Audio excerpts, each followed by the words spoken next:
안녕하세요. 강동경희대학교병원 MC경희입니다. 오늘은 폐암에 대해 꼭 짚고 넘어가야 할 핵심 포인트를 호흡기 알레르기 내과 최천홍 교수님과 함께 알아보겠습니다. 겉으로는 아무렇지 않아 보여도 속으로는 조용히 진행될 수 있는 병, 폐암. 한번 우리가 흔히 넘어가기 쉬운 증상부터 초기 진단법 그리고 치료법까지 차근차근 짚어보도록 하겠습니다.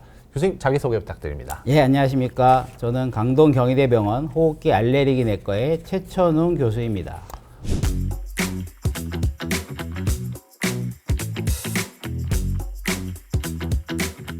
교수님, 이 폐암 초기에는 이제 특히나 증상이 없는 걸로 굉장히 유명하잖아요. 그렇죠. 하지만 그래도 뭔가 이런 좀 작은 증상이나 신호들 이런 걸 좀 의심해 볼 만한 게 있을까요? 우리가 이제 폐암뿐만 아니라 대부분의 호흡기 질환들이 증상이 비슷합니다. 뭐 기침을 한다던가 가래가 나온다던가 숨이 찬다던가 아니면 가래배태에 이제 피가 섞여 나온다던가 이런 증상인데, 이런 증상은 비단 폐암뿐만 아니라 뭐 폐렴이 있다든지 아니면 무슨 뭐 결핵이 있다든지 다른 호흡기 질환에서 나타날 수 있는 증상이기 때문에 이런 증상만 갖고 구분하기는 참 어렵죠. 사실 이 폐암 하면은 가장 여러분들이 생각하는 게 담배, 흡연이잖아요. 근데 이제 간혹 가다가 이제 담배를 좀 오래 끊으신 분들, 아, 나 이제 끊었으니까 괜찮아, 이렇게 하시는 분들도 좀 폐암에 안전할까요? 이게 담배는 굉장히 누적 효과를 보통 얘기를 합니다. 그래서 지금 피냐 안 피냐도 중요하지만 얼마나 오랫동안 폈냐도 되게 중요하기 때문에 끊으셨다 하더라도 예전에 많이 피셨다 그러면은 위험도는 굉장히 올라갑니다. 그래서 우리가 이제 이론적으로는 담배를 끊고 한 15년 정도가 지나야 일반 사람들하고 폐암의 위험성이 비슷해진다라고 되어 있기 때문에 금연을 해도 15년 이상을 해야 되는 거죠. 그렇기 때문에 아예 안 피시는 게 제일 좋고요. 피고 있다면 빨리 끊으셔야 15년이 지나야 위험도가 비슷해지기 때문에 최대한 빨리 금연을 하라고 말씀을 드리는 겁니다.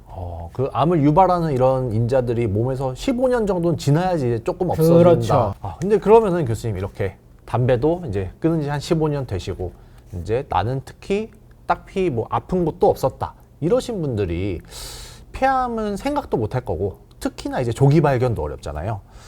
괜찮겠지, 그 지나가다가 어떻게 좀 발견을 조기에 할 수 있을까요? 폐암은 아까 말씀드린 대로 증상이 없기 때문에 증상이 있어서 오시면 굉장히 발견이 많이 늦는 거고요. 그래서 조기 발견을 해야 되는데 네. 폐암을 발견할 수 있는 방법이 많지는 않습니다. CT를 찍는 건데요. 요즘에 이제 저설량 CT라고 해서 그냥 일반 CT 한 8분의 1, 10분의 1 정도의 방사선량을 찍는 검진 방법이 있는데, 그럼 어떤 사람이 이런 걸 받아야 되냐, 이게 또 문제죠. 모든 네. 사람을 전 국민을 대상으로 조기 진단을 할 필요 없으니까요. 결론적으로는 폐암의 위험성이 높은 사람들을 조기 검진을 해야 되는데요. 그래서 이제 이론적으로 나와 있는 조기 검진의 기준은 우리가 이제 30감년 이상의 흡연을 하는 사람들, 여기 30감년이라고 하는 거는 하루에 한 갑씩 30년을 핀 거 얘기를 합니다.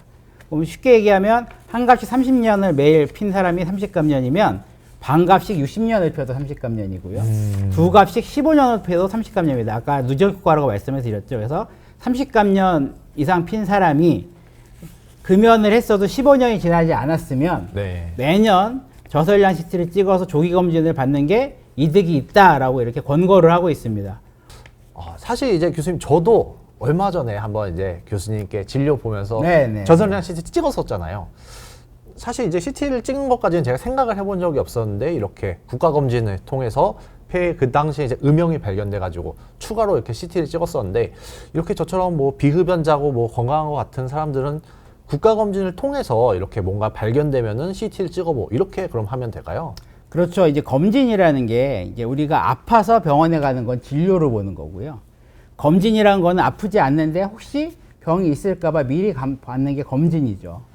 그런 분들 되게 요즘 많을 거예요. 검진 받았는데 흉부 X선에서 결절성 음연이 보이니까 진료를 받으세요라고 얘기하는 거죠. 네. 그럼 이제 겁을 많이 내고 오시거든요. 나 폐암 생긴 게 아닌가. 근데 결절성 음영이라는 거는 엑스레이를 찍었을 때 폐에 이렇게 점 같은 게 보인다는 얘기예요. 두 가지를 보셔야 되는데요. 네. 하나는 엑스레이가 이게 정확한 검사가 아니기 때문에 이게 실제로 뭐가 생겨도 점 같은 게 보일 수도 있지만 뭐 여러 가지 뼈나 혈관이 겹쳐서 사진만 찍히는 경우도 있어요. 네. 근데 엑스레이만 갖고는 이게 병변이 있어서 보이는 건지 아니면은 사진만 찍힌 건지를 알 수가 없어요. 그럴 때 이제 저설량 CT를 찍게 되는 거고요. 네. 저설량 CT를 찍어서도 결절이 보이는 경우가 있겠죠, 그러면? 네. 그럼 이게 다 암이냐? 그것도 아니에요. 그러니까 이게 어떤 결절인지를 알 수가 없는 거죠. 쉽게 말씀을 드리면, 왜 우리가 어느 날 봤더니 손등에 점이 생겼어요. 네. 그럼 점이 생겼다고 해서 바로 병원 가서 조직 검사하지 않잖아요. CT에서 점이 보이면 이거를 계속 보다가 커지면 검사를 하는 건데, 네. 피부랑 다른 건 뭐냐? 피부는 매일 볼 수 있어요. 내가 아침마다 체크를 할 수 있잖아요. 커지는지 안 그렇죠. 커지는지. 근데 폐는 볼 수가 없죠. 네. 그렇기 때문에 이제 정기적으로 그러면 CT를 찍어야 되냐 마냐를 상의를 하셔야 됩니다. 그래서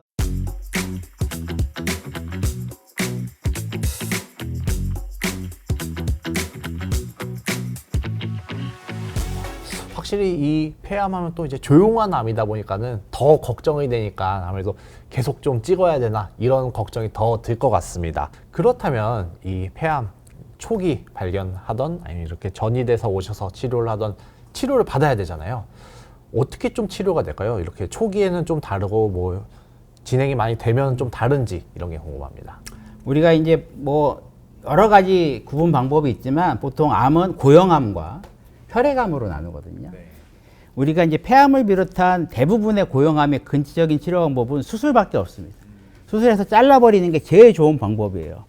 무슨 소리예요? 항암 치료도 하고, 뭐 면역 치료도 하고, 뭐 방사선 치료도 하고, 요즘 뭐 표적 치료 좋은 약도 나온다는데 왜 수술만 해야 돼요? 라는 얘기를 하시는데, 다른 치료는 다 보조적인 치료라고 보시면 돼요.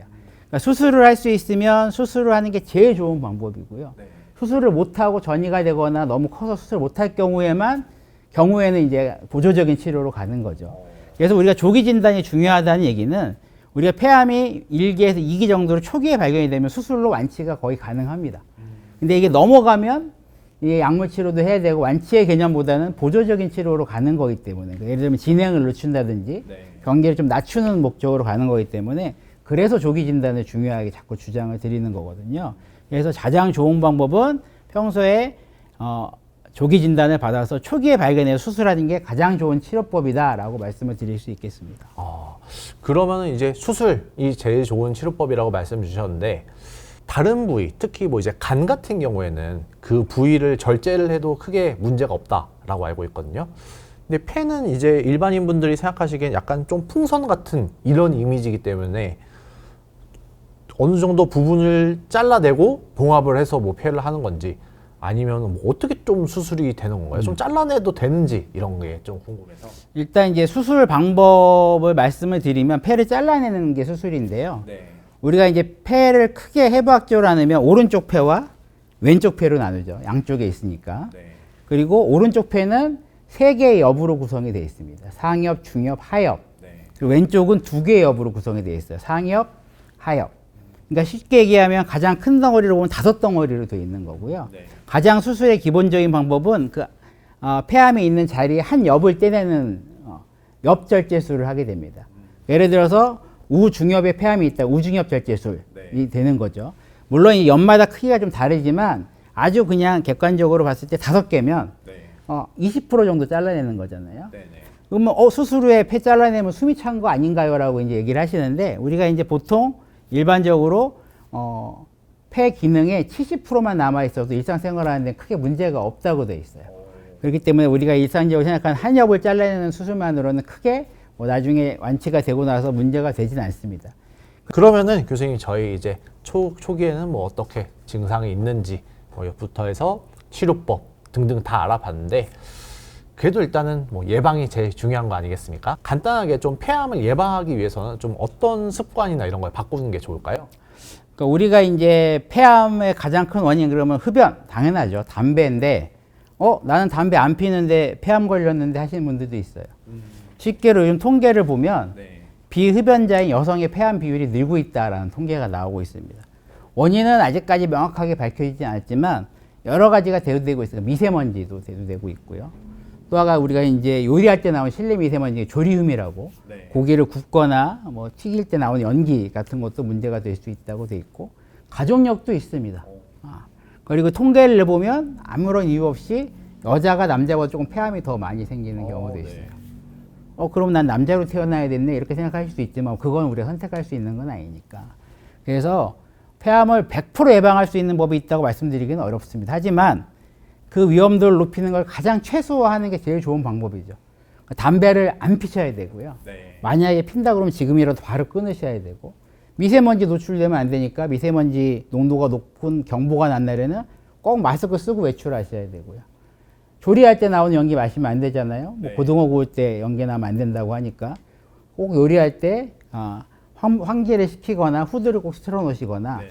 조리법을 굽거나 튀기는 거에서 좀 찌거나 삶는 걸로 바꾸시는 방법도 있고요. 이렇게 해서 최대한 내가 피할 수 있는 걸 최대한 피하고 네. 그 다음에는 이제 하늘에 맡겨야죠.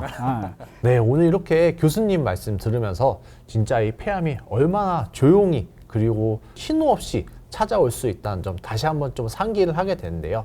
그래도 우리 교수님께서 말씀해 주신 것처럼 생활습관 예방 잘하고 정기검진 잘하고 일찍 더 관심을 갖는다면 충분히 예방하고 더 빨리 치료받을 수 있을 것 같습니다.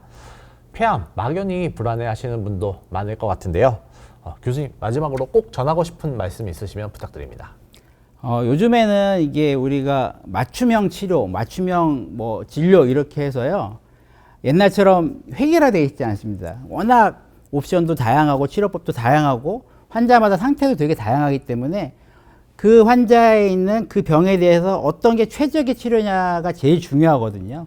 그러니까 무조건 난 수술해야 돼, 나는 수술 안 해, 약물 치료해야 돼, 이게 아니라 전문의와 상의를 하시고 아까 말씀드렸던 다학제 진료를 통해서 최적의 방법을 찾아내시면 뭐 폐암에 걸렸다 하더라도 너무 겁내하지 마시고 치료 방법이 있을 거니까 그렇게 생각하시고 진료를 받으러 오셨으면 좋겠습니다.